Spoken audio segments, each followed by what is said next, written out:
Welcome to the Comic Sauce Podcast, where we talk comics and comics culture. I am Henry Liu, and today I am joined by Porfirio Rangel. Porfirio, how's it going? I'm doing good, Henry. Just trying to keep warm in this freaking insane cold weather. One day it's raining, then it's snowing, but I'm glad to be indoors where it's warm, talking with you guys. Cool. Yeah, you know, us Californians can't handle this kind of weather, man. We're We're not fr used to this. we're freaking out. Yeah, we can't handle real winter weather. What are you talking about? I'm also joined by Christian Diadamo. Christian, how goes? Well, it's going well. Also, staying warm and not used to all this hail and being pelted by it. Yeah. Okay, this is the Comic Sauce Podcast. Find us at Comic Sauce Pod on Twitter and Instagram. Today is February 24th, 2023, and we're going to be talking about Ant-Man and the Wasp, Quantumania, the latest MCU film release. Woohoo! The three of us just saw this last week, opening night, Friday night, and we're gonna get into all the nitty-gritty details today. Okay, so like we often do, let's talk a little bit about expectations. What were your expectations going into this movie? Uh, we had just seen Wakanda Forever not long ago, so it wasn't a long time between MCU movie releases. But I think anytime there's a new MCU movie, there's a bit of excitement, a bit of hype. But yeah, what were your expectations? How about you, Porfirio? Let's start with you. I was low-key excited. I mean, I feel like you guys already know my enjoyment of the Ant-Man character in the films. Um, So, like Ant-Man's just one of those like franchise films where you could just like it's time to just like step away from like the seriousness of the MCU and just be like, here's something lighthearted about a superhero who shrinks to the size of an ant and can talk with them, but super freaking strong. And so, but this film, like going into it, was giving a different vibe because it was the beginning of phase 5 of the multiverse saga going on in the MCU, and it was kind of, I guess, like the low-key introduction of Kang the Conqueror, who's supposed to be the next big baddie after Thanos for the Yep. Avengers and the Right. MCU. So, I feel like just watching the trailers, there's a little bit more at stake in this film, and I feel like this the Ant-Man 3 was going to be like the stepping stone for how the MCU was going to be played out. Right on. How about you, Christian? What were your expectations? Yeah, I was also excited for this one going into it. Like Porfirio says, this is like the start of Phase 5, a new phase, and it was the introduction of Kang. I think going back to our a previous episode we did last month of what we're excited for. I remember being real excited for MODOK. This is the introduction of MODOK as well, and they Yeah. teased him a little bit in the trailer as like as well as like we get to see more of our big bad. They teased him in Loki, and this was like his real introduction in the movies, Hmm. as well as they like teased this whole like fun Star Wars-ish adventure in the quantum realm. You got to see more of you get to see you get to see more of Janet, and you get to see and like what she's been doing with down there. And it felt like they kind of teased more and more of the quantum realm with Ant-Man 1 and 2. Like in 1, they just kind of like mentioned it very briefly, I think he goes there very briefly at the very end, if I remember correctly, and then Mhm. leaves. And then in the second one, they're trying to get in, and of course he gets trapped there at the very end of the movie, only to come back in Endgame to do the whole time travel adventure. And so this feels a bit like a bit of a natural progression of the series to have a full movie in the quantum realm. And so yeah, I was excited to see where it was, or see kind of what they had in store and what they were going to do with all these new characters. Cool. Yeah, I was looking forward to this one also. You know, I'm not the hugest fan of the first two Ant-Man movies, but kind of like what we've been saying, uh, the Kang factor definitely had my curiosity. This is like we've been saying, the start of Phase 5. We know that there's going to be a movie called Avengers: The Kang Dynasty, so we know this character is going to be a huge figure in the MCU, and this was going to be our first big taste of him, right? So uh, I was really curious to see what was going to happen. So yeah, maybe expectations a bit low on the Ant-Man side, but high for the Kang side, right? Yeah, that's kind of how I was going into this one. All right. So then we saw the movie all together, and let's talk about the movie itself. So let's give the spoiler alert. Spoilers are fair game for Ant-Man 3 here. So you've been warned. We will be getting the plot points and whatnot. Yeah. So let's start with what we liked. What did you like about this movie? Porfirio? You want to start on this one too? Yeah, sure. I think I like the humor that's continued with the film, like again, like Scott Lang and Ant-Man, though that's just a character that is just funny. The screenwriters know it's a character that knows it's a ridiculous, and really glad they continued that personality within the film. And they mentioned it very briefly, like in the beginning of the film, but like what happens after the blip, about like getting back into society and stuff, and it's just kind of like ridiculous, like Scott Lang being like employee of the month at Baskin Robbins, and even releasing an autobiography about his character. It felt very much like The Boys, I guess, Yeah. like about um being a superhero in everyday life versus just doing a superheroes like in like just big events. Um, so it was fun. Yeah, like I think Paul Rudd does put a pretty good performance in, and he's very comfortable with the character. Like he's a really good everyman, and kind of plays that well.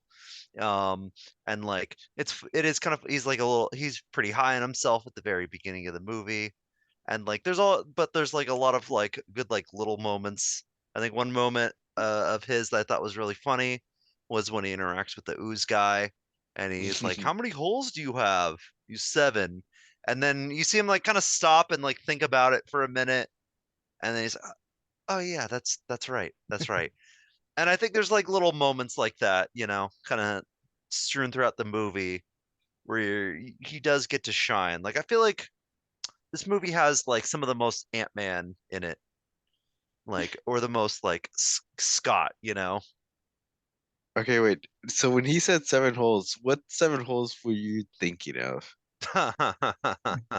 Okay, 2 ears, Okay, nostrils, okay. mouth is 5. Mouth is 5. Uh-huh. And then the butt and the genitalia. 7. What about the eyes? Isn't that technically holes also? Well, because there's Uh, the holes, the eye holes are filled with the eyeballs. I don't know if I'd call them holes. yeah. No, my Okay. my thinking was exactly the same as Christian's. Okay. Yeah, Unless I you mean count like, belly button as well, but that's Ooh. oh kind of, yeah. I don't know how much that counts. That No, might be yeah, the 7th one. like yeah, when he said 7 holes, I was like, at first I thought the eyeballs. I was like, wait, is he thinking of the eyeballs? Because that is 7 holes. But then I was like, wait, is he also thinking about the butt and the area? I was like, which one? That was a mind fuck of its own that I had to like think. I was like, Yeah, which? you had to remember, like, wait, I I guess okay, I think he's right. Exactly. And like it's funny because like he had to think about it, and you're like, you spend like a good minute on his face as he was like Thinking think about it before he's like, oh yeah, that's right. Like remind himself. yeah. And I think he's really good also at like kind of playing off some of the other characters.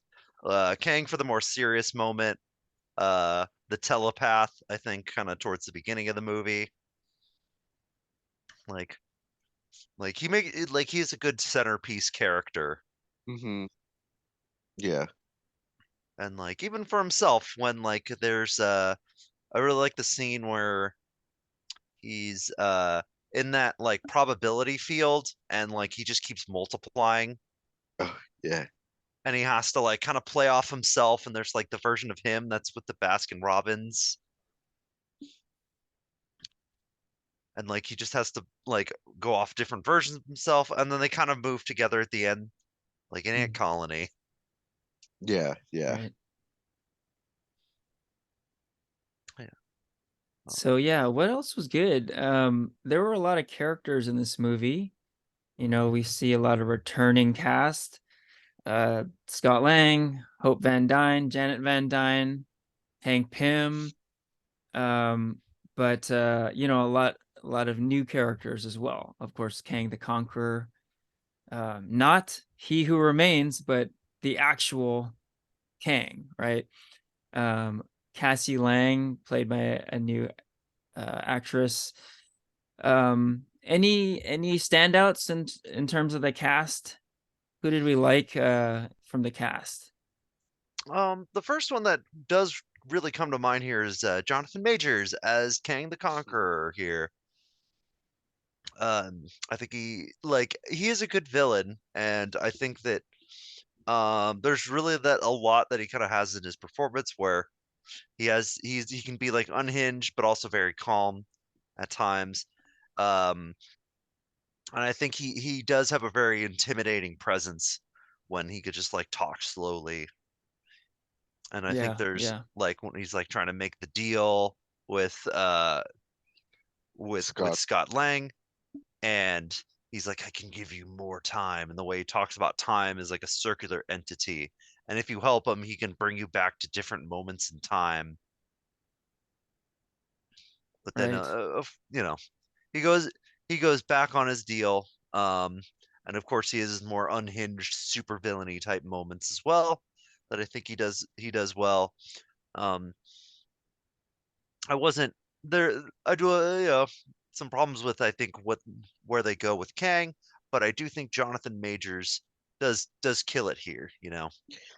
Yeah, I agree with Christian. I feel like, I was gonna kind of save King for like stuff I didn't like, but I will say that Jonathan Major's performance as King was really um good and convincing.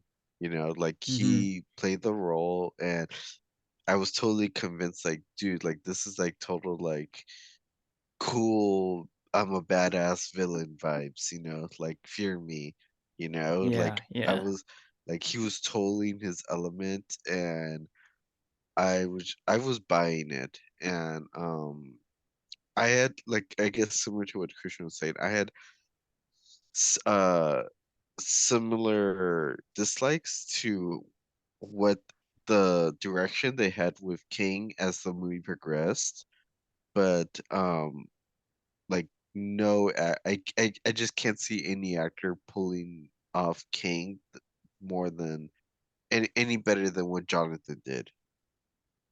Yeah, great points, both of you. I'm totally in agreement. Um, I did have some issues also with what they did with the character. Let's get into that later. But yes, Jonathan Majors is great in this role, and I feel pretty good about him being the next major Avengers villain because he's got the acting chops and kind of what you're alluding to, Christian. He has this great calm to him.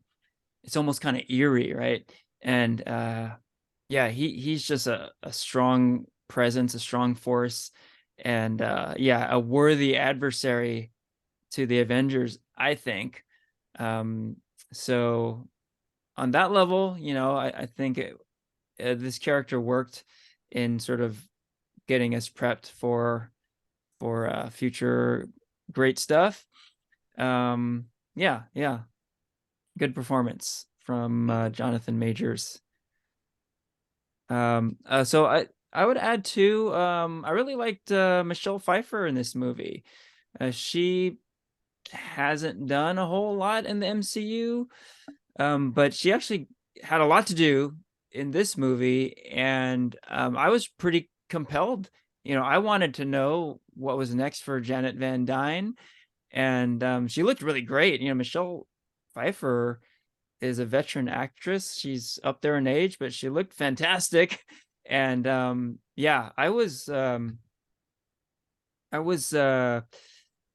really like interested in her story. Yeah, and she has a great presence to her too. So I thought she was great. The original Wasp. Yeah. Um, any other call outs for the cast? What about Paul Rudd as Ant-Man himself? How do we feel about him in this movie? Um, I well, I do really like Paul Rudd. I really like Ant-Man. I guess I do have another shout out, but this one is I think more of a mixed bag. But Mhm. because there's things that I like about this character, things that I didn't like. So I'll talk about the good. And of course that's Modoc. Um, that's the other big bad of the movie. Mhm. With the big twist, him being Darren, Yellow Jacket, from the first movie. They actually brought a villain back. Uh, Yep. and like had him be Modoc. And I'll admit, like, there's a kind of an uncanniness to the way Modoc was. His CGI looked a little weird, and I have some problems with kind of what they did with his character as well. But he actually got some good laughs out of me. I think especially kind of towards the beginning when like he first appears and you see his like very uncanny looking face, and now he's talking, and then you kind of see him being born or built. I got a good chuckle out of that, and I think him at like the very beginning. I kind of like it's something I did enjoy, but I think some of my problems with Modoc kind of come on later in the movie. Yeah, I guess I'm on the same playing field as Christian. Like I think when Modoc was first introduced, like he was kind of seen like as a big threat, and I was like, oh, okay, here's like Marvel like making one of their like most ridiculous characters actually seem like a threat. And then when you see like his face, you're just kind of like, this is ridiculous, But um, like he had like actually pretty good lines in the beginning about like why he was doing what he was doing and everything, so it kind of made sense, and it plays into that humor that Ant-Man is known for. But then, yeah, as the movie progressed, like too much of that humor is relied on, and because of that, like it totally took away from that, like seeing him as like this, like as a major threat, like compared to when he was first introduced, because he was taking down like ships and like um characters from the quantum realm and stuff like single-handedly, and then like as more and more that humor is rubbed off from him, like it was kind of hard to see him as a big threat again. So, but we could talk about that later. Gotcha. Yeah, MODOK. I loved MODOK in this movie. Man, I thought the MODOK stuff was the funniest stuff in the entire movie. And he looks totally ridiculous and in kind of a good way, I think, because first off, MODOK is very comics accurate. You know, MODOK is a really ridiculous looking character in the comic books, and they did a faithful adaptation here, and he looks just as ridiculous here in a live action movie. And they kind of play with that. You know, they have this kind of self-awareness with it, where the characters in the movie comment on how big his face is and how silly he looks with the tiny arms and legs. And I just had a lot of fun with this character. um yeah, it is. I guess it is kind of weird that he's supposed to be so dangerous, but he ends up being just kind of a joke. Um, but ultimately, I think, the existence of MODOK in this movie really added to the movie, and I had a lot of fun with MODOK here, no question. What else? Anything else we liked about this one? Yeah, Any other call outs? yeah, just like I guess a quick call out. I know we might talk about problems with the CG later on, but I actually I did enjoy like the art style of the Quantum Realm. I think that it combines like kind of your Star Wars alien planetness with like the human body, and like kind of like creatures have this very kind of weirdish kind of look. There's of course your like ooze guy who looks like just bacteria. You know, you have. I think I enjoyed the telepath who really hated being a telepath. There was a funny little joke in there, and like the guy who looks like broccoli, and like I like there's kind of all these like kind of weird out there styles. Um, and like there were some very nice looking backgrounds. The CG was a little spotty in some places, of course, uh, but I think like I enjoyed the overall like style that they were going for, and I had fun with that. I think that adds to like the kind of the fun, and makes for some good like visual gags. Yeah, thoughts on the visuals, Porfirio? um, I feel like it's more of a negative, so I'll save my thoughts Save for that. that. Okay. But I will say, like, the story wise, I will say that I think that's what um is like making me like recommend this film to people, because the story, like we said earlier, this is the kickoff to phase 5. It's part of like these like multiverse saga. And so I feel like it like as you watch the film, yeah, you're totally kind of taken away from like that Ant-Man good humor and put more in like a serious tone. Like there's actually something at stake when Ant-Man fights King. And I feel like like this kind of tension is only going to be elevated from here as we watch more of the multiverse saga play out. And like if this is just like a small preview, I'm like very interested and sold. It just felt like, like when we started like phase 2, how they introduced like the reality stone and like the power stone. You're just like nitpick, like, okay, I think I see what directions they're going into, so I'll keep watching. And so this is how I felt for this saga with this movie, you know. Gotcha. Um, yeah, just a quick note on the visuals on my end. Yeah, I thought the visuals were cool. initially at least. You know, I love me some psychedelic imagery, and you know, we were definitely taken to, you know, an otherworldly looking location, and it was a cool escape. Um, but I think, I don't know, it kind of got old for me pretty quickly.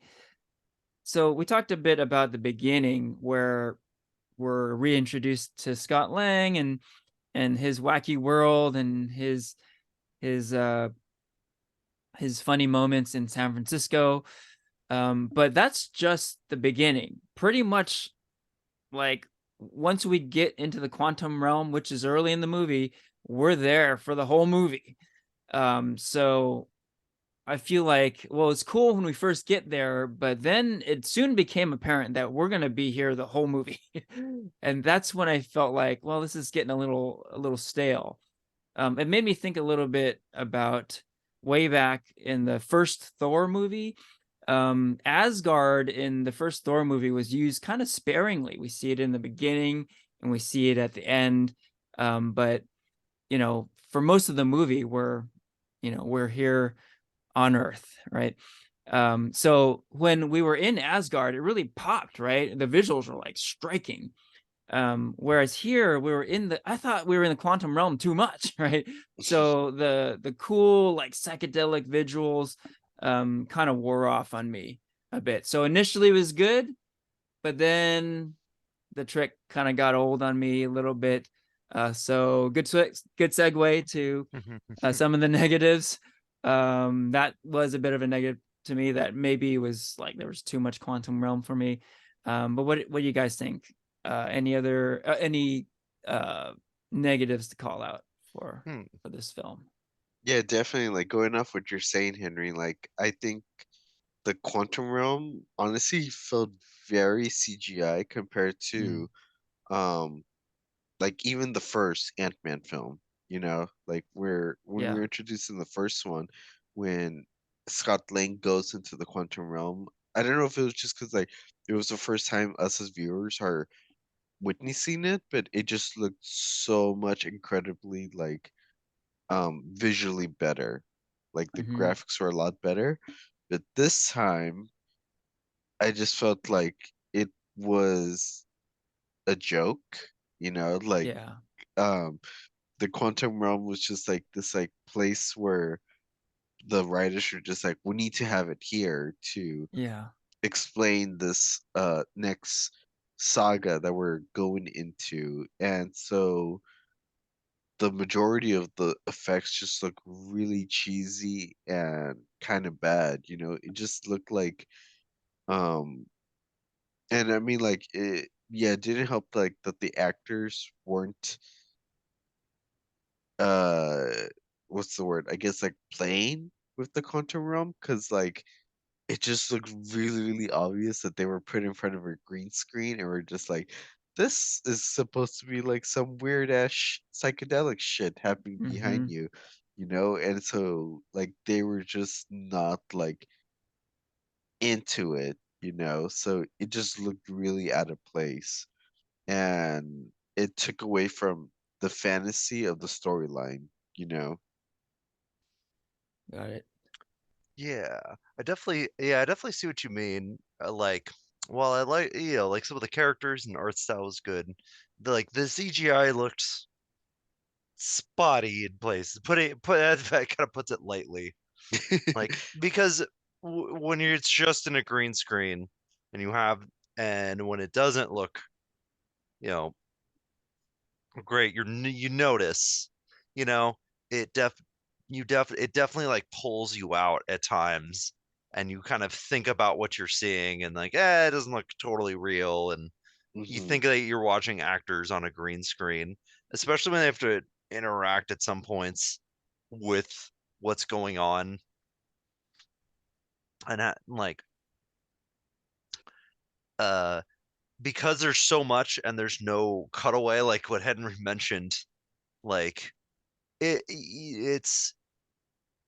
doesn't look like they're actually there. It looks like you're watching actors. Like I said, and I think there's another kind of problem that also pops up. I think there's a lot of cuts in this movie. This movie's edited kind of weird as well, and I think the pacing of the movie feels kind of off to kind of like add to that green screen kind of feeling, like you're watching the prequels, the Star Wars prequels, or uh, I think the biggest comparison I've heard was Spy Kids 3D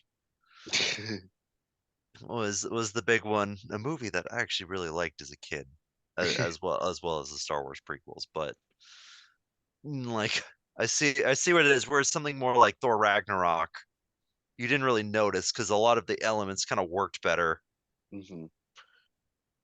Yeah, I agree. Like the editing was just, it was so weird. Yeah, like I don't know what was going on with the editing, because like there were just some scenes where like, like Hope would be like laying down because she got like knocked out or something, and then the very next shot, she's like standing right up, like nothing happened, or or about like certain like character reactions or something like something about the editing was just like throwing me off, and it again just took me out of that like fantasy of the film. Yeah, there's one scene in particular. I found it. So I read about it on the internet, and I kind of like ended up seeing this movie a second time. And I know I picked it up then, but it's when Scott has to drink the ooze. He's getting carried off by the rebels, and then his Cassie says, "You have to drink the ooze, Dad." And then the scene stops, and then you kind of get another, and then it goes back to Janet and her little crew as they're just kind of exploring. I think that's when they get their ride, and you have an entire scene with them that kind of Hmm. stops and ends and has a beginning and end. And then you kind of go back to Scott as they pick up immediately where they left off, and and then it kind of cuts in the middle of that where he has to drink the ooze, Yeah. and then it cuts again away after he like starts drinking the ooze to Janet again as there's like an entirely new scene with them. And then it cuts back to Scott as he understands, and then he talks to the guy with holes. And that's like three different scenes chopped up over like a lot of different, like a much longer period of time, where it's one scene with them interspersed with three completely different scenes with other characters Hmm. over a longer, what would probably be a much longer span of time. Hmm. And Yeah. so there's stuff like that where it gets really weirdly choppy in a lot of places. Yeah, definitely noticed that for sure. Henry? Yeah, interesting points for sure. For sure. Yeah, Christian, you mentioned Cassie Lang. Let's talk about this character a little bit. So somewhat famously, this character was recast. The Cassie Lang actress in this movie is a different actress than we saw from, well, any MCU movie, but notably, it's not the one from Endgame, right? And a lot of people, myself included, were wondering why. And I was like, that kind of sucks, like It's why? messed up. Yeah, why is there a different actress? And like the original actress from Endgame, like apparently didn't get a call from Marvel. She found out about the recasting through the internet or something. So the whole thing kind of felt kind of messed up. Shady. Shady. Good word there. But in my mind, I was thinking, well, if they recast this character, there's probably a good reason for it. So let's watch the movie and see. Maybe there was something that this new actress could bring to the table that was, pretty special, whatever. Um, and I didn't see anything special here. So yeah, the actress who played Cassie in this movie is Catherine Newton. I should call out the other actress too. Cassie Lang from Endgame is Emma Furman. And yeah, I didn't really get much out of this new Cassie at all, and it was a pretty big role. She had a lot of screen time. She got to become a superhero. I mean, I don't think they ever named her Stature, but she became Stature in Mhm. this movie, essentially, right? But I don't know. I found the character kind of annoying, kind of bratty. The bottom line for me was in a very brief moment in Endgame when we see Scott Lang return to Earth from the quantum realm, and he goes to that blip memorial thing, and he's scrambling to find his family's names, and he only finds his own name, right, Scott Lang, and then he rushes back home, and he's reunited with Cassie, and it's a really emotional scene. Like, it's almost like it almost kind of welled up when he sees her, and he's like, "You're so big," right? And it's this great reunion. Like that, the emotional weight of that scene, I didn't get any of that in this entire movie.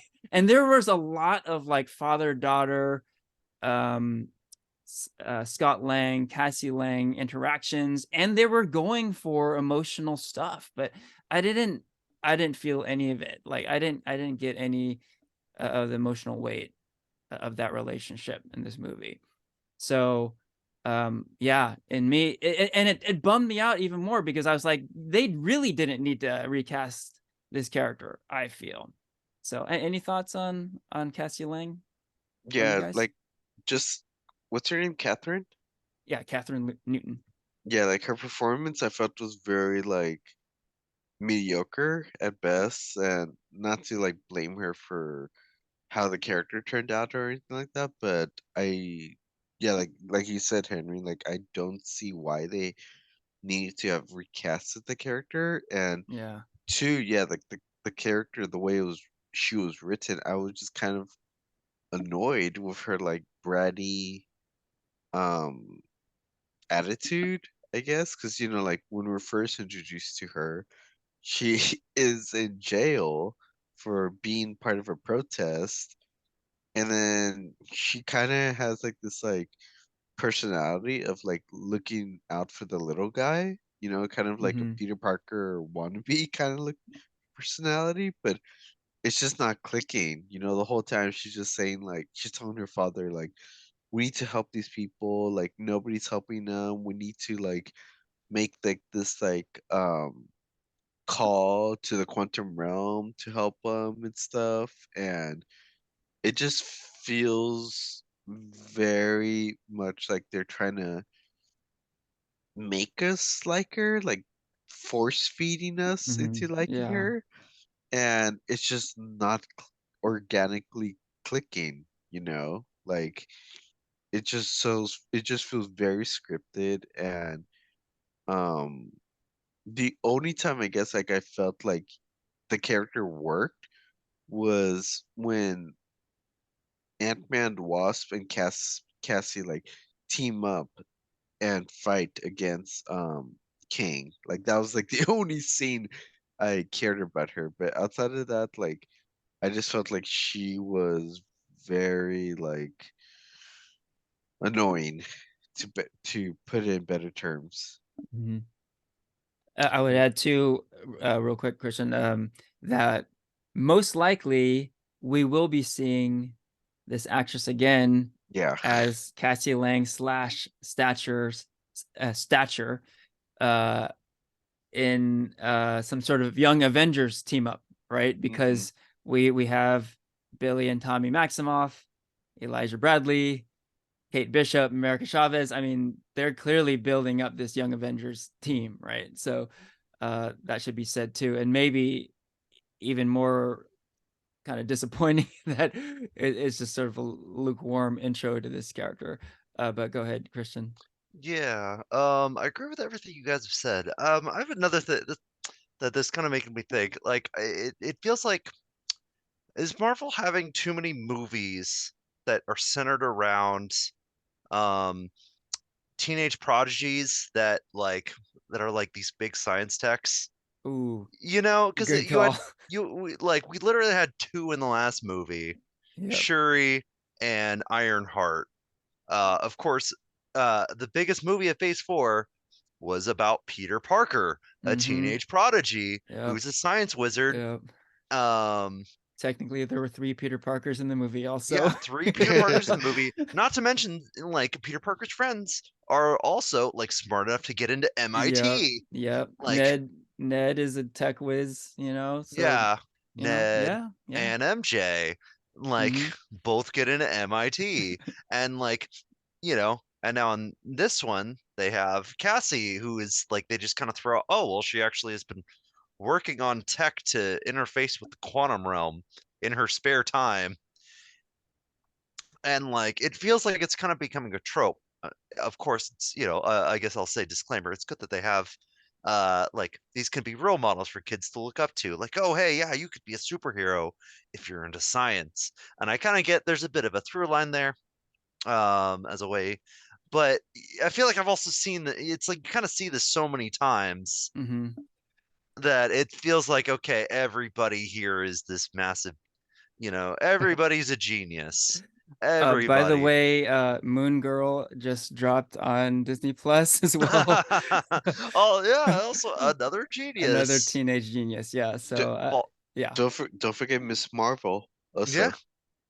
Oh yeah, yeah. Miss Miss Marvel Mar. and that one white dude, Right. Right. who's also a genius, Yeah.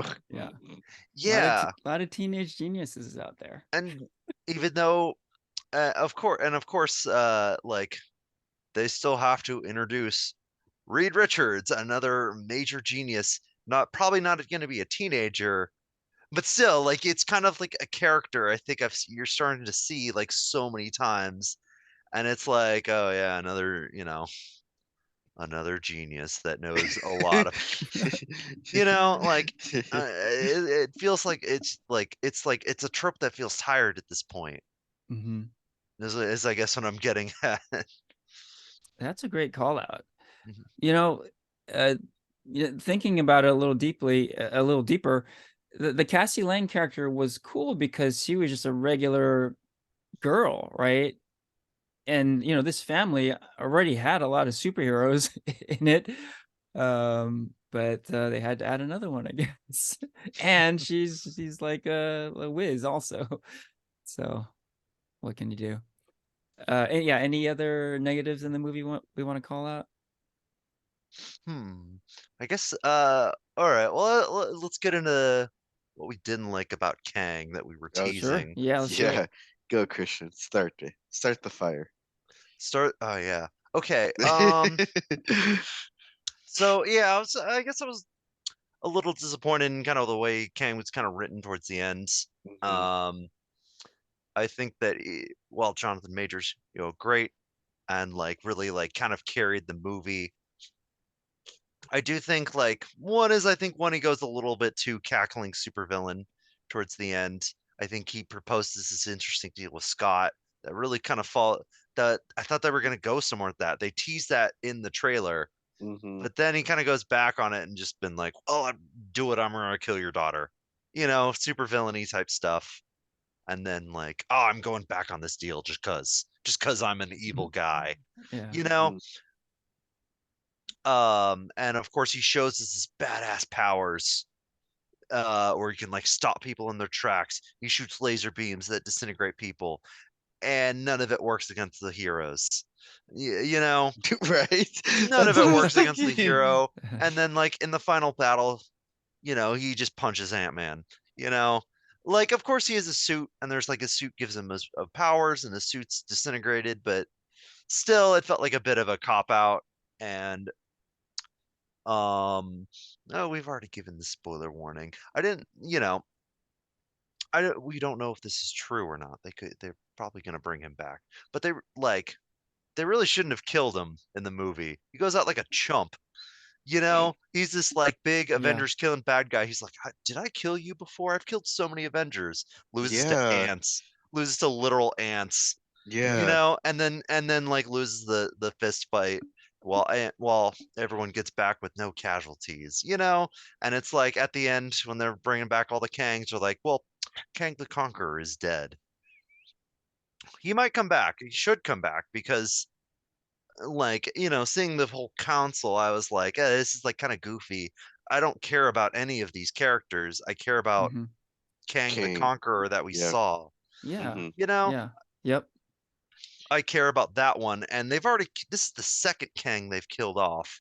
So if they bring up a new Kang as the big bad Kang, like I don't think it's gonna work the same way. They pulled the trick twice, Yeah. but like a third time isn't gonna work. This Kang has to come back. So that might be a negative because it could follow it up, but that was something I just didn't really like of where they took the character.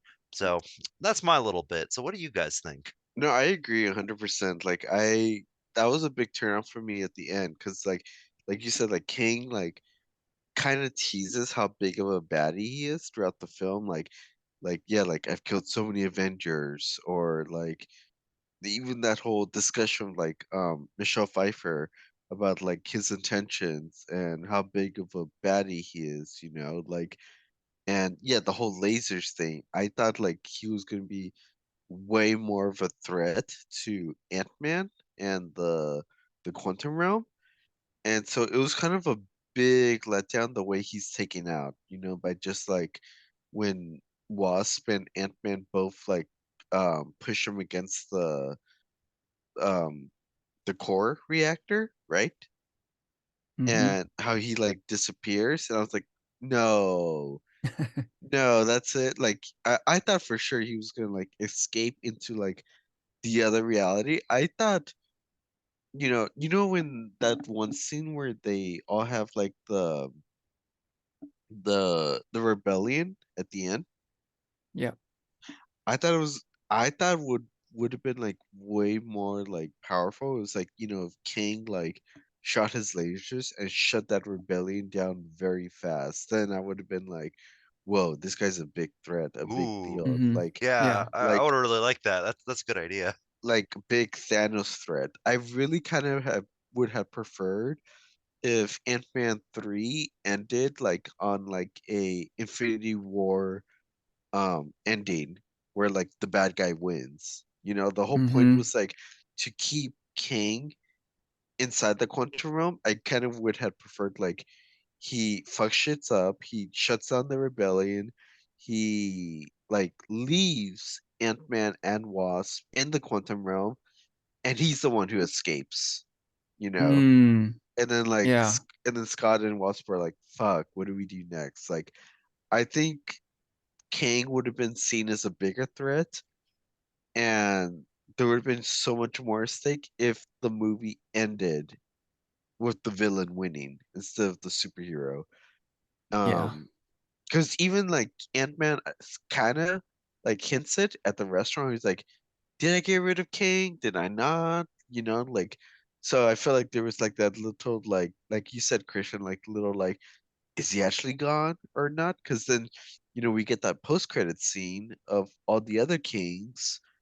But like you said, Christian, like I don't care for any of these other variants. I want to see King the Conqueror because you build a whole movie up to him and how big of a badass he is. Like none of these other kings have any character development. Like I don't care for any of these. I want to see King the Conqueror.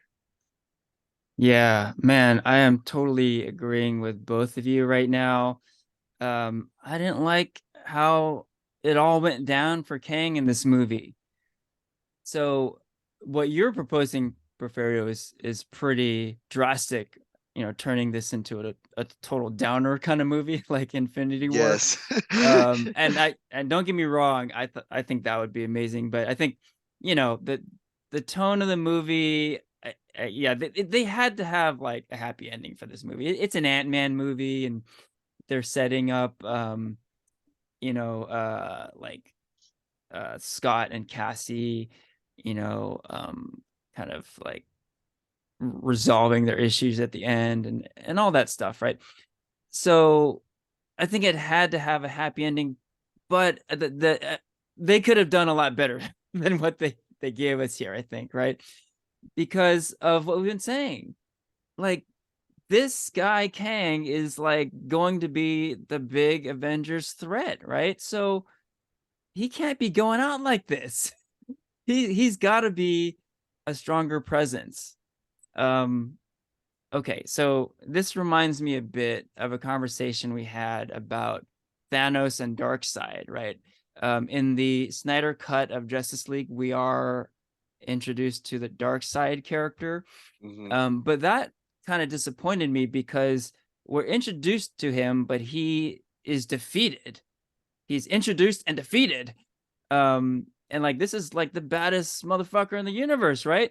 So I was like, oh, like what the hell? And you know, in stark contrast, how are we introduced to Thanos? We're introduced to Thanos when he fights the Hulk, right? So there was all this buildup, right? We get that post-credit scene in Avengers 1, like, oh, who's this guy? Who's this big purple dude, right? And then we see glimpses of him throughout the MCU. And then finally in Infinity War, we see him ready to rock and roll, ready to do battle. And who does he fight? None other than the Incredible Hulk. And he fucking kicks the Hulk's ass, like, and it's not even close. And right away, you're like, holy shit, this guy is a bad motherfucker, right? Yeah. And instantly you're like, okay, the Avengers have a bona fide supervillain who is going to be giving them all kinds of problems. So what about Kang? We're introduced to him in this movie and he's defeated by Ant-Man.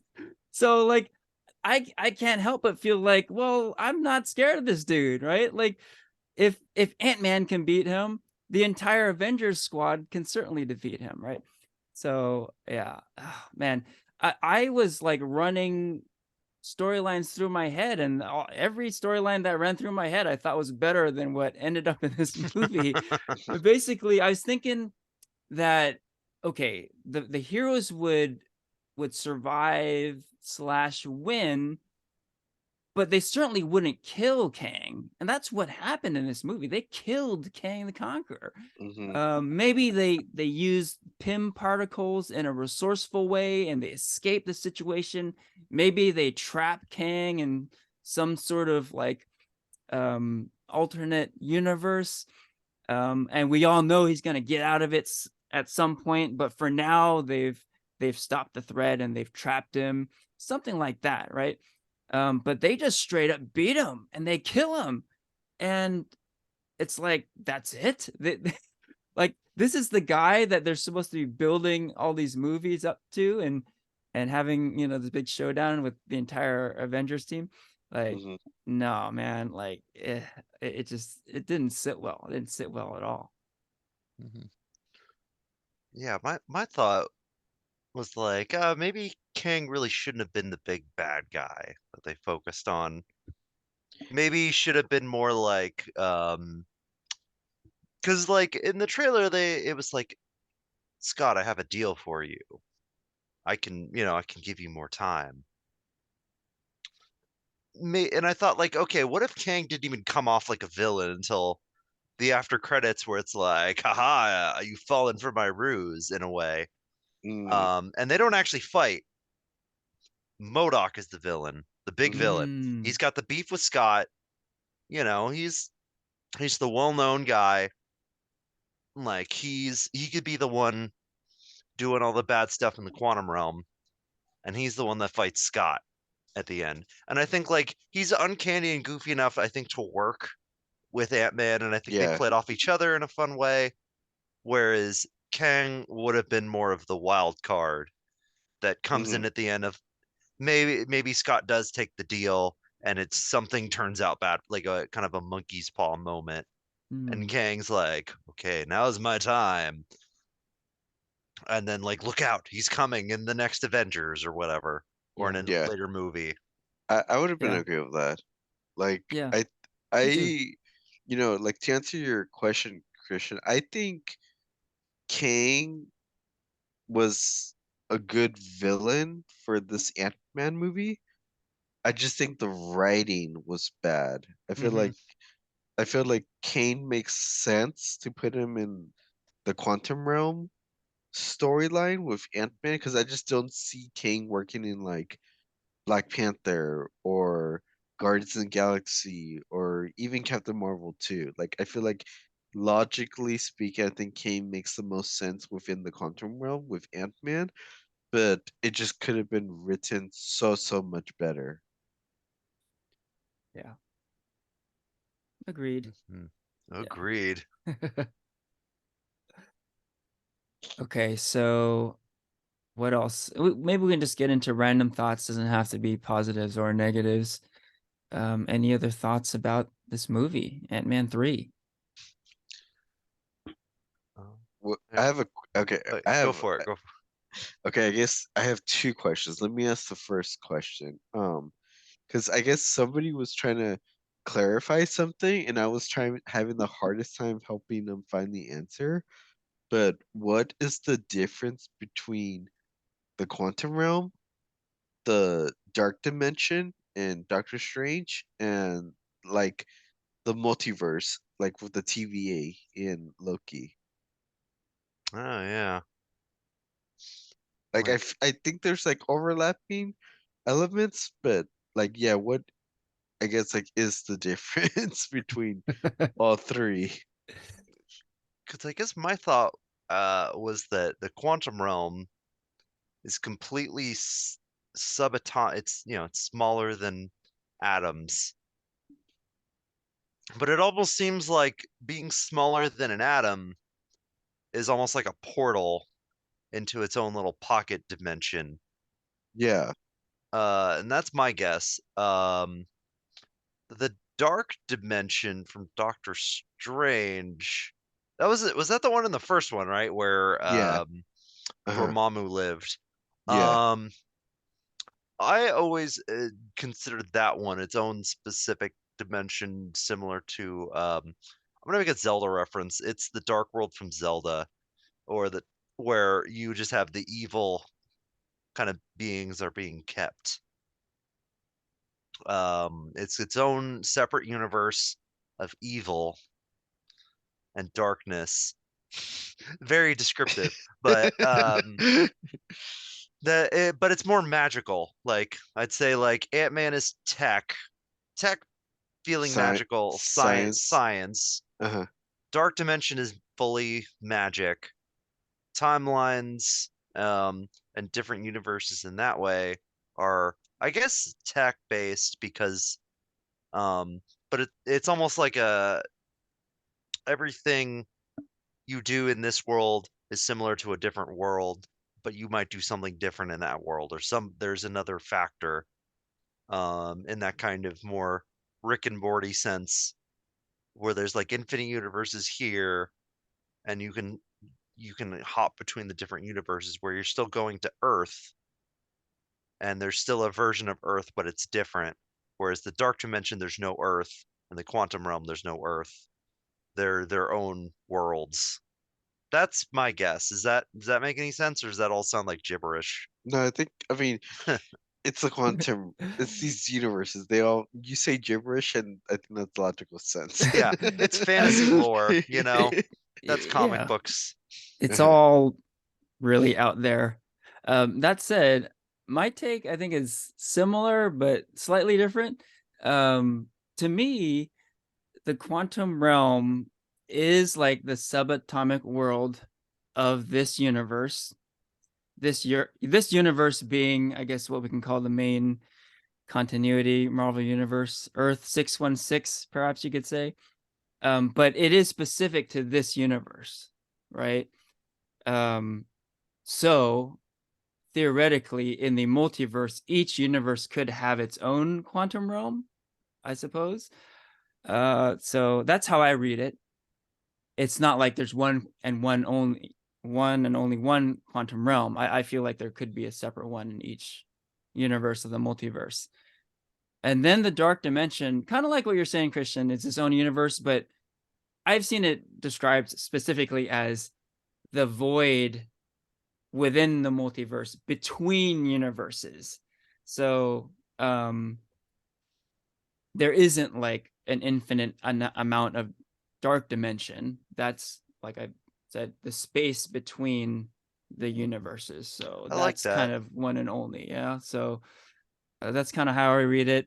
all this multiverse stuff is really out there. So you could read it in a lot of different ways, but that's kind of my take. Okay, makes sense. I guess Right. my follow Yeah, up go ahead. question then was like, where do you see like the with what played out in Ant-Man, how that um what kind of direction do you see like the multiverse saga or like yeah the being played out within the MCU? I'll take a crack at this. So, all right. I kind of like what you were saying earlier, Christian, about how it's just a total bummer that this Kang was defeated and killed, because now what do we have? We have essentially two Kang variants who've been killed. So if you bring either one of them back, I don't know, it's kind of stupid. We've seen it again and again. So, okay, they're bringing them back. Oh, same old Marvel bullshit. So there's that possibility. There's also this other possibility that the Avengers aren't going to be fighting Kang the Conqueror or He Who Remains or any single version of this guy, but rather an army of Kangs. And that's what the ending of this movie kind of hints at, right? The Avengers aren't going to fight Kang the Conqueror. They're not going to fight Immortus or He Who Remains or whatever. They're going to fight every Kang variant, right? Um, and that kind of bums me out too, because I would much rather see the Avengers take on a singular badass Kang, Mm-hmm. because an army of Kang kind of reminds me of what? Kind of reminds me of Age of Ultron, where the Avengers didn't fight one Ultron. They fought, well, they didn't fight one all powerful Ultron. They kind of fought an army of pretty weak ass Ultrons, right? That's so lame, man. Ultron is so badass in the comics. I wanted to see like the Avengers against this one invincible robot, right?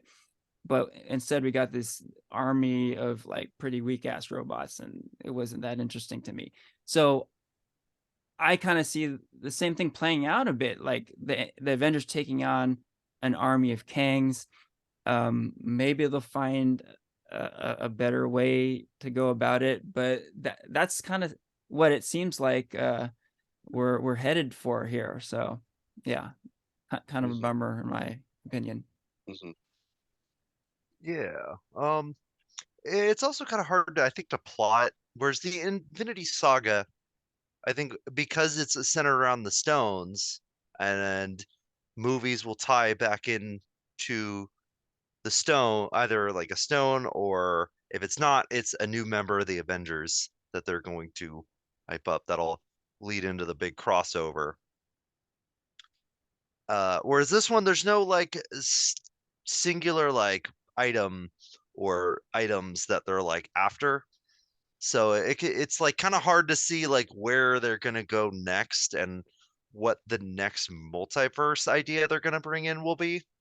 Because it's also Mm-hmm. possible they might not even revisit the idea until Avengers. Mm-hmm. Yeah. What do you Because think, Porfirio? Or sorry, do you have a no, last thought on that? no, I'm all done. What do you think, Porfirio? What do I think? No, I think like I think I guess the reason why I asked that question earlier about like the multiverse, the dark dimension, the quantum realm, I think that there's gonna be like overlaps within all three of those dimensions or spaces.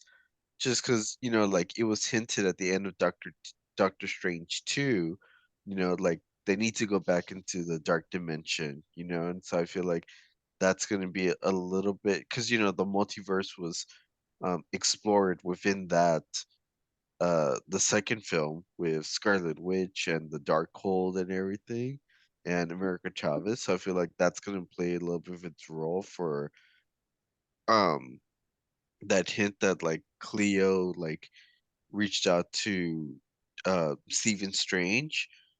But then like you go back to like other films like like Miss Marvel and the team up with Captain Marvel, like, and Shang-Chi, the Ten Rings. There's like some kind of like exploration between like those like pieces of jewelry that Shang-Chi and Miss Marvel that have like some kind of like cosmic connection. I feel like within maybe a multiverse sense. Yeah. So I just feel like there's like these like little elements within like all these like films that are gonna kind of like overlap within the multiverse. And it's just gonna be like a big like I think that's kind of what leads up to like Secret Wars, like this like big Hmm. like all these universes kind of like collapsing against one another. Yeah, that's a good take, Porfirio. I was thinking something along those lines where, well, if Kang is going to be uh, the Thanos of the next Avengers event, then these ancient relics could be the Infinity Stones, right? The Ten Rings, the Hmm. Dark Hold, Miss Marvel's bracelets, like I Ooh. could see that, right? And there might be some more to come too, right? So maybe that's where we're headed in that respect. Possibly. We shall see. Yeah. I had a couple random thoughts. Um, sounds like we're in agreement on a lot with this movie. One thing I would say I'm in a bit of a disagreement on is, I know, Porfirio, you mentioned how the story kind of kept you going, you were captivated. I really was not into the story of this movie. It kind of lost me kind of early, and I felt a lot of it was like spectacle over substance, and I just didn't really care what happened in the movie a whole lot. Um, that said, there were a couple of moments that were kind of like, oh, that's kind of cool. Um, this is kind of random, but there's a moment when Cassie Lang grows huge, right? She becomes stature essentially, right? And she and Scott Lang kind of geek out about it afterward, right? They're like, "Oh, I can't believe that! I can't believe I did that!" And it's like, "I did that too," Um, and she's like, "Oh, I have this weird craving for limes, right?" And then Scott's like, "Oh yeah, that whole like citrus thing." Did you guys catch that reference Mhm. and what it's Yeah. referring to? Yeah. Like how Uh, he wanted oranges in Civil War. That's right. Yeah. So when he became Giant Man in Civil War, he was ultimately defeated, and then afterward, he's all beat up and he's like, "Does anyone have any orange slices?" Yeah. I never understood what that meant. I thought it was kind of funny, but I don't know why he said it. Now I know why. So it's like a callback many years ago, and apparently becoming giant makes you crave citrus. So that was a cool little aha moment. And then this is kind of corny too. At the very end of the movie, when the credits roll, I don't know if you guys caught this before or after, but in the title of the movie, Quantumania, apparently the letters Ant-Man, Antman, are in Quantumania, oh right? yeah. And I was like, oh, it was kind of like an aha sort of like moment. uh Kind of cheesy, but I'm telling you, like, that's how like disinterested I was in the story of this movie. These like little moments were some of my biggest takeaways and and some of the highlights in terms of cool reveals. But yeah, like if you look at the poster, just look at the poster inside Quantumania, you can see the is letters Antman. And it kind of makes you feel like, oh, that's why they called it Quantumania, because Ant-Man is is literally it in it. You- All right. you- Anything else here? I feel like this movie, like, we talked about Ant-Man and King, Yeah. and Henry, you talked about Michelle Pfeiffer's Janet character. I feel like there was just a lot of like no character development with a lot of these characters. A lot of these characters felt like they were just placed in here because Marvel had to place them in here. Like there was just no character development. I cared for none of these characters, like Hank Pym, I feel like had a large role in the first two films. In this one, he was kind of like that kind of like mad scientist who like has this connection of the ants. Um Modoc was just ridiculous by the end. Um Bill Murray, I feel like he's a very forgettable character that we haven't talked about. Oh Like yeah. his character was just so forgettable. Like I feel like it just did not need to be included, you know. Hmm. Yeah. Like like there were just so many characters that were you just didn't care for. Like I guess even the outside of Scott Lang and King, I guess the only characters I really cared for were the refugee characters, that Mm. like were part of the rebellion. I was like, oh, I hope they get away. And then when they start the rebellion, I was like, oh, I get it because I thought like King was gonna destroy him. I was like, oh no, don't be part of this. You're gonna die or something, Yeah. But there's just a lot of elements within the film that I just did not care for. Yeah, like for a movie, the movie's called Ant-Man and the Wasp, and it feels like the Wasp didn't really have a lot to do in this movie. Oh yeah, Mm-hmm. that too. Yeah, Yeah. Hope was just kind Yeah. of there to help out Scott for some action beats, and it's like that's all. That's kind of all she was able to do in the movie. Yeah, like compared to the second movie, like her role, like she didn't have that much like dialogue, and even like the parts where she was supposed to, I guess, like stand out, it just felt very forced. Like there's that scene where she comes back through the portal and like helps Scott defeat King. I was like, Mm-hmm. really? I don't care. Like, like that's how Scott defeats her because of Wasp. Like I was like, I don't care. Or like when Ant-Man's Giant Man and runs through like to get to King and she's like right there on his shoulder. I was like, come on, like I feel like Hope from like the first film would have been like, I'm gonna take lead instead of like I'll be your sidekick. Mm. Hmm. Like it just did not feel like the same Hope from the first two films. Mm-hmm. It makes you wonder if the Wasp in the title, Ant-Man and the Wasp: Quantumania, is referring to the original Wasp, Janet Van Dyne, not the new Wasp, Hope Van Dyne, right? Yeah, she had a lot more to do in this movie. Yeah, She yeah, did. Oh, You know, oh, oh go yeah. ahead. No, go ahead, because I'm gonna like ramble on something. Go, Christian. Oh, okay. I guess I just wanted to make a quick aside. Like, I know she had a lot more to do with this movie. I was like kind of annoyed that like the first half of the movie was just or was just I can't talk about the quantum realm. Oh yeah. Like what Mhm. like can you tell us what's going on? No, there's no time.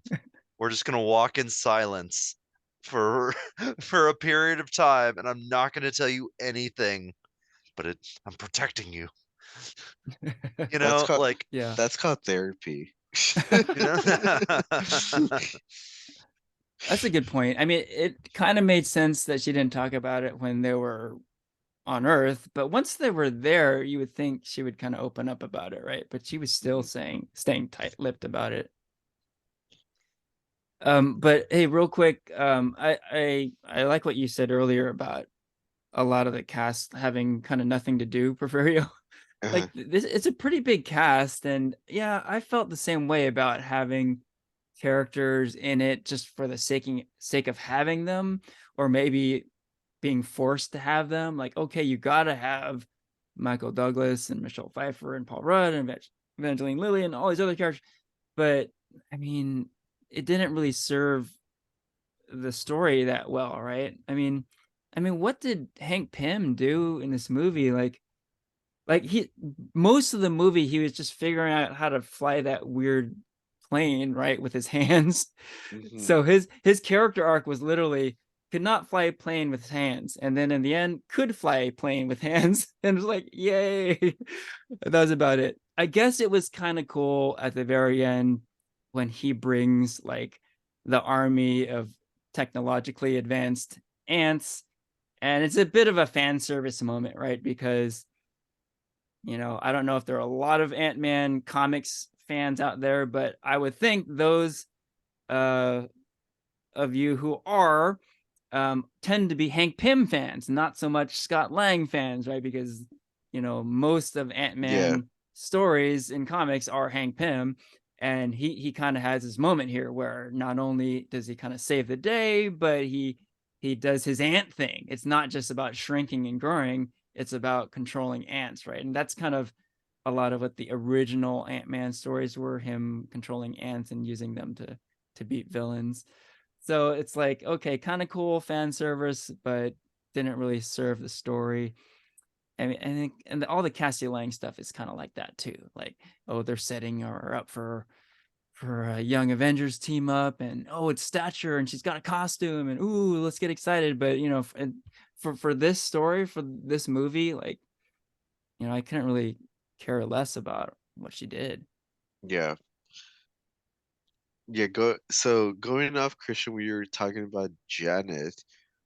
There were okay, so there's I guess like two observations I made about the character. One was like, what happened to that fucking like quantum realm superpower she had in the second film? Oh yeah, I forgot about that. But which was that? I don't remember. Like, cause remember, like, okay, so the whole point of the second film was to get Janet, right? Yeah. But then Ghost also wanted to get to Janet, and then when like Janet comes out of the quantum realm, she uses like she like this like quantum realm like power to like fix Ghost, from like phasing. Oh yeah, yeah, yeah, yeah. So I was kind of like in this film, I was like, where's that superpower? Like she spends all these years in the quantum realm, like getting radiation or whatever, like whatever you want to call it, like this like superpower, and then like none of it's like shown within the Hmm. film. Yeah. Oh, interesting. Good point. Good point. Yeah, it seemed Uh, like her time in the quantum realm was helpful in that she networked a lot, but that was yeah. about it. No superpowers. Uh, Yeah. and then I Good call. guess I read this like kind of as like a foreshadowing for Thunderbolts. Um, but like so, going talking about Ghost again, Ghost is, as we already know, gonna be a member of the Thunderbolts. Right, right, right. But one, she's not talked about in this film. Mm-hmm. But the last time we saw Ghost, again, it's like Janet and Michael Douglas telling her like, "I'll help you, um, kind of like figure out a solution to your problem and everything." And then like Ant-Man and the Wasp like ends with like Janet um disappearing, Mm-hmm. for Right, for 5 years. right. From the blip. Yeah, from the blip. Yep. And so I was reading this like online theory that like what if Ghost didn't disappear and had to like suffer because Janet was not gone because Janet promised Ah, her to help her. right. And so Hmm. then she was like, fuck trusting these superheroes. I'm gonna like be a bad guy again. Mm-hmm. Ah, okay. Like I was reading that like that's a motive or whatever Yeah, to why like Ghost joins the Thunderbolts again. I could see that. Yeah, I like that. All They right. Oh, go ahead, Porfirio. No, I was just gonna say there was just like a lot. I guess like this comes of like the territory of like writing such a big universe, but there just I feel like a little bit like fans just calling out like the small details, like what about this or what about this, like and a lot of it was just very like much like evident in this film. Hmm. Oh, hey, real quick before we go to our ratings, maybe we should talk about the post-credit scenes a bit. What were the post-credit scenes in this movie? Oh, we kind of talked about one already, where we see basically a whole army of Kangs, right? And yeah, interesting, I suppose, but I think all of us are a little bit disappointed that, you know, the Kang the Conqueror was defeated, and it could potentially be an army of maybe not as powerful Kangs taking on the Avengers. What about the second post credit scene? You guys remember that? Mhm. What was that? It was another variant of King, but like as a scientist on Earth, Mm-hmm. and you have in the audience Loki and Morbius, right? That's his name, right? Owen Oh, Wilson's character. Mobius, I think his name is. Mobius, Yeah, not Moby. not Morbius. Owen Wilson, yeah. Yeah. And how they're just like this guy's, or like Owen Wilson's character is like this guy's not a threat, Yeah. like, and Loki's like don't let um like appearances fool you, Mm-hmm. and so I feel like obviously that's setting up Loki season 2, which is supposed to come out this year. Um, Yeah. but I feel like that's gonna help hopefully explain the whole like Kang and multiverse saga storyline. And Mm-hmm. if they just defeat another Kang variant in Loki season 2, I'm gonna be like, I'm over this. Kang is not the big baddie we were promised. Yeah. Yeah. Yeah. Clearly, this scene was promoting Loki season 2. But I thought it was pretty cool. Yeah. It's like old timey America also, right? Like it feels like, I don't know, the 30s or something. Um, and it has a really cool look to it. And yeah, it just looked interesting, and I'm looking forward to Loki season 2 for sure. Although I do agree with you, Porfirio, like don't let it just be another like Loki taking out another King variant type Mhm. thing. Yeah. Any thoughts on this post credit scene, Christian? It's like I wonder if there's something involving the origin of Kang here, like in Hmm. this Kang in Mhm. the MCU, like something where they kind of witness something happen where he kind of gets these multiversal powers and is able to kind of move outside time in a way and move through timelines. And this is kind of where he starts, and that's why he kind of he looks very innocuous. He's just one guy um here, or this is just a different variant that might be more of like a quote unquote hero or like anti-hero throughout the story. Mhm. Mhm. That's what I hope rather than just being the big bad at the end of the season. Yeah. If they're gonna keep using Kang. Right on. All right, let's get to our ratings. How would you rate Ant-Man and the Wasp: Quantumania on a scale of 1 to 5? Any Wait. Okay. volunteers? Wait. Oh, And then I would add to, go ahead. besides the rating, where does this fall among the other Ant-Man Oh, films? okay. I Oh, like okay. that too. Yeah, yeah.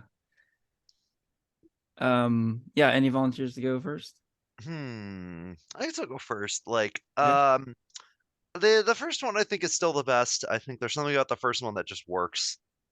Okay. Um, the second one I think tries to recreate the charm. I haven't seen it in many, since you really came out. The second one really tries to recreate that charm, but I don't think really works in nearly as well as the first one. Um, the third one, it feels like a much bigger departure from the first two in terms of tone and style. and what it wants to do with the Ant-Man character, and in ways it's more ambitious.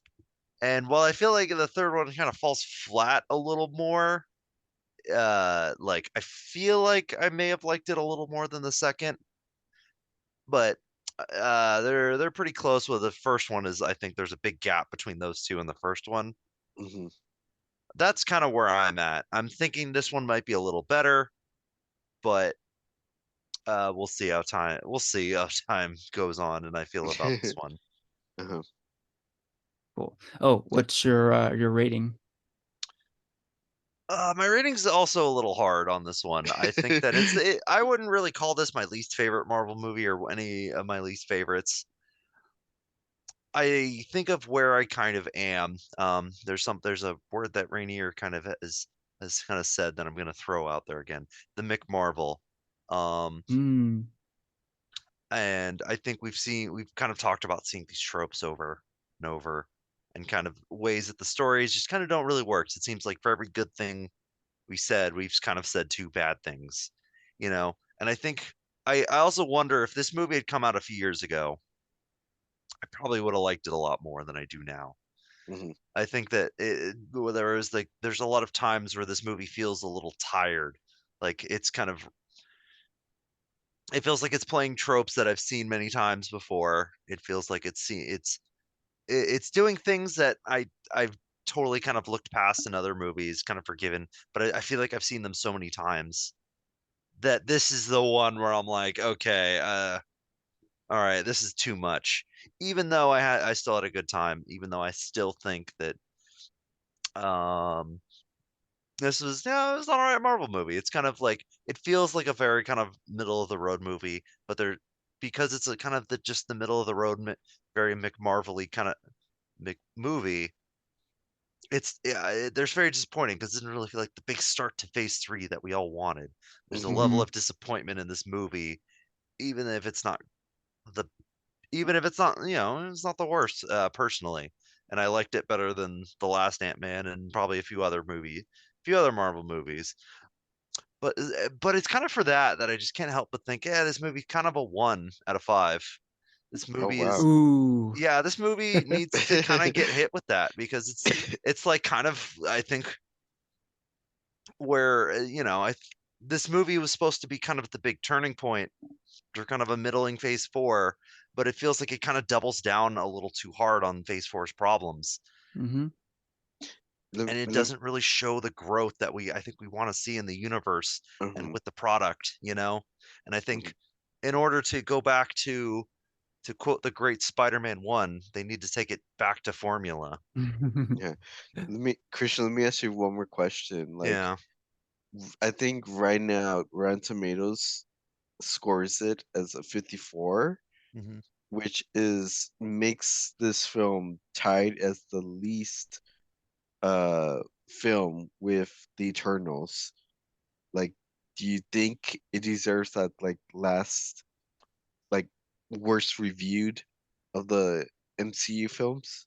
Um, because like I said, it's definitely not my least favorite one. I think if there's quite a few Marvel movies that I can think of off the top of my head, that I think if you put Ant-Man and Quantumania or this one, which one would I rather watch? I'd probably pick Quantumania. Okay. Some that I probably have scored a 2 in the past.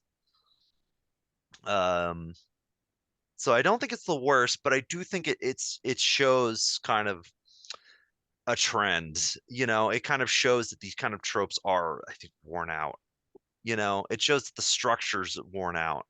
The Okay. McMarvel isn't as good as it used to taste, because it feels like Mm. it's still pulling from the same bag that we've seen. And I think because phase 4, especially last year, it feels like we never left the Marvel Cinematic Universe.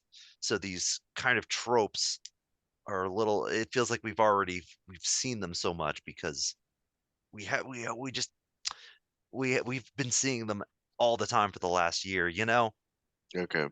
Mhm. Yeah, good take, good take. And yeah, like we mentioned about how that Marvel formula just isn't tasting so good anymore.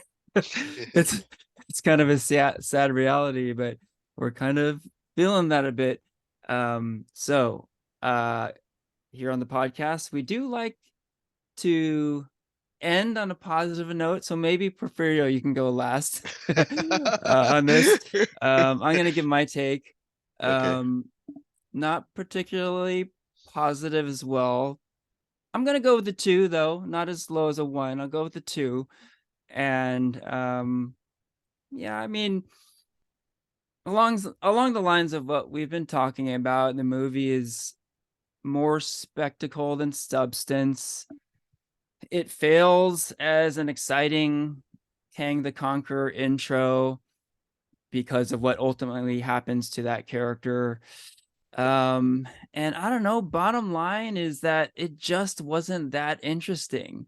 And Marvel Studios has set a high bar, and this movie did not reach that bar. And I walked away feeling like I didn't get my Marvel geek out moment that I was hoping for. So 2 out of 5. And so you're asking about where does it fall on the Mhm. the Ant-Man scale? So I've kind of stated my opinion on Ant-Man movies before. I'm not the biggest fan. And this is something I've stated quite a while ago, but I'm sticking with this. I feel like Ant-Man in the MCU works much, much better as a side character than a main character. You look at Scott Lang in Civil War and Scott Lang in Avengers Endgame. Fantastic. Love it. Paul Rudd is a great character actor. He is very funny. It's like the drama and the seriousness of those movies are countered by his comedy and his ability to lighten up scenes and that sort of thing. But I really feel like Ant-Man is a main character. I just have never been able to get behind that. All 3 Ant-Man movies I do not recommend. And they're all kind of in the same camp. Like, I don't like despise them, but none of them I particularly care for.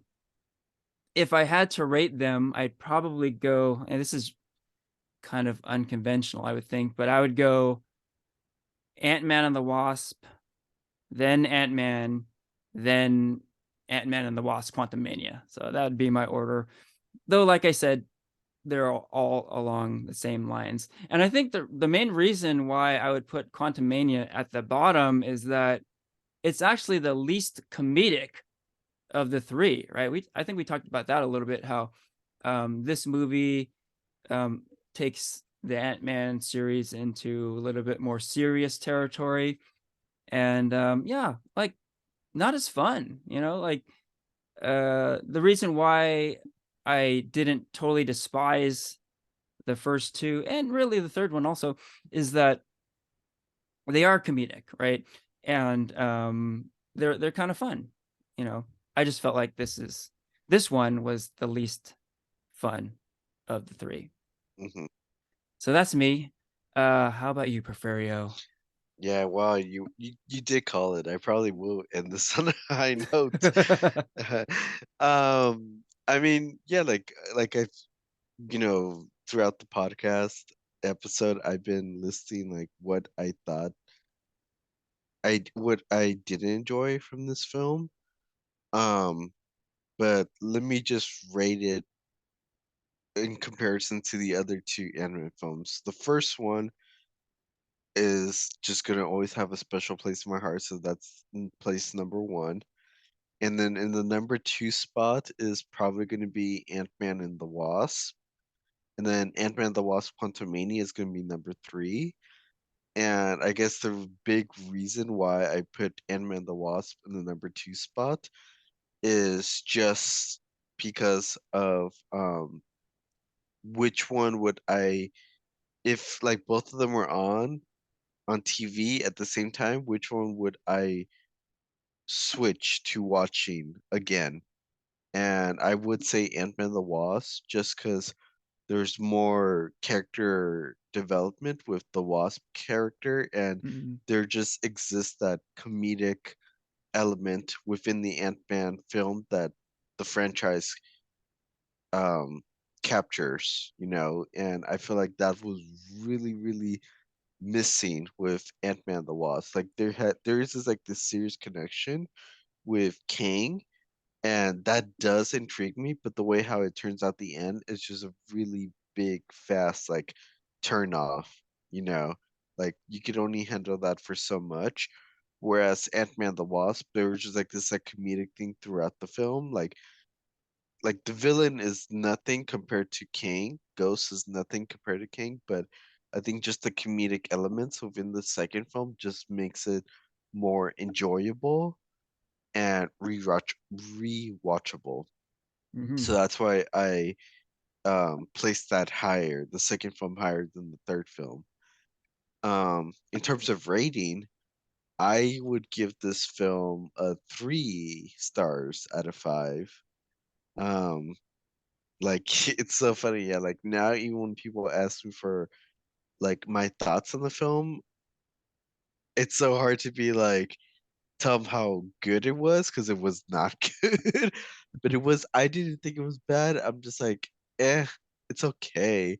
But I still would recommend to go watch this film in theaters just because there are cute comedic moments. Jonathan does a major great um performance as King, and I feel like maybe we just don't see it now, but I feel like this will set up and continue the multiverse storyline for phase 5 and 6. And so that's why I still recommend watching it. And um I don't agree with Rotten Tomatoes that this was the worst film. I think Thor Love and Thunder definitely was worse than this. Um but I it wasn't the best film. Like I said, I had a lot of problems with it, but I had a good time with it. Yeah. Excellent. Yeah, I can attest. I remember after the movie, we did a little huddle, and I could tell you had a good time watching this movie. You enjoyed yourself. Um, I was definitely not sharing the enthusiasm as much, but I apparently, can tell you apparently, had fun. apparently, Christian wasn't either. Apparently not. I guess, but, well, but, the movie's but, still fun. I'll say that. Like, but I he, still had fun watching it. but he's the only Mhm. one who's seen it a second time. Yes. There you So go. I guess watch it again and you'll kind of see what I'm getting at. Yeah. I mean, shoot, we had a whole segment on positives, and we all had positive things to say about it. So it's not completely void of anything redeemable, right? So yeah, I would agree with that. There are some fun moments in it. So uh there I you think have it. one say a positive trend I've seen is that Marvel is stepping up their villain game. I think the villains have become more standout characters. I think Yellow Jacket was always like the character in the first Ant-Man is like, Marvel always has lame villains that always get killed off. And Mhm. while of course we were pretty mad that Kang gets killed off, we're like, damn, Jonathan Majors really killed it. I can't wait to see what he does next. That's a good point. Yeah, I Mhm. remember earlier with Marvel Studios that was um a big criticism about how the villains were on the weak side, right? But recently, it's been kind of a mixed bag movie wise, but villain wise, we've gotten Namor, Modok, Kang. I mean, you know, I would agree with that Marvel's been stepping it up a bit with villains. So hopefully that trend continues. Mhm. All right. With that, we can wrap up the episode. This is farewell from Henry, Porfirio, and Christian.